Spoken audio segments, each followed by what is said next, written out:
केंद्र पुरस्कृत प्रधानमंत्री मत्स्य संपदा योजना.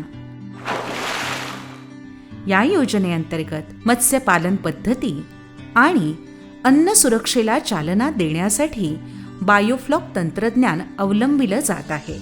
ह्या आहेत मुक्ता झांबरे. यांना मध्यम आकाराचा बायोफ्लॉक हा प्रकल्प मंजूर करण्यात आला. नमस्कार, माझे नाव मुक्ता रावसाहेब झांबरे, मुक्काम पोस्ट दैठणगुंजळ, तालुका पारनेर, जिल्हा अहमदनगर. 20 टाक्यामध्ये मासे सोडलेले आहेत. आम्हाला या योजनेअंतर्गत 15 लाखाचे अनुदान भेटलेले आहे आणि ही योजना 25 लाखाची आहे. माझे मिस्टर रावसाहेब झांबरे हे बघतात, तर पुढील माहिती रावसाहेब झांबरे हे देतील. 12,000 मत्स्यबीज सोडलेलं आहे. तरी आम्हाला या मत्स्यबीजापासून अपेक्षित एक 8 ते 10 टनापर्यंत उत्पादन मिळणं अपेक्षित आहे. वेट घेऊन त्या वेटनुसार त्यांना आपण खाद्य टाका असतो. खाद्य 2 टाईम दिलं जातं. सकाळी 1 टाईम आणि संध्याकाळी 1 टाईम असं 2 टाईम त्यांना खाद्य दिलं जातं. आम्हाला या प्रोजेक्टसाठी शासनाकडून 15 लाखाचं अनुदान मिळालेलं आहे. त्याबद्दल आम्ही शासनाचे खूप खूप आभारी आहोत.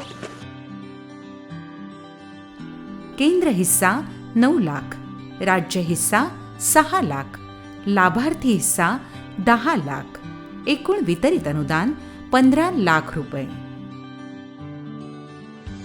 प्रधानमंत्री मत्स्य संपदा योजनेमुळे पर्यावरणास अनुकूल अशी बायोफ्लॉक मत्स्यपालन ही पद्धती लोकप्रिय ठरते आहे.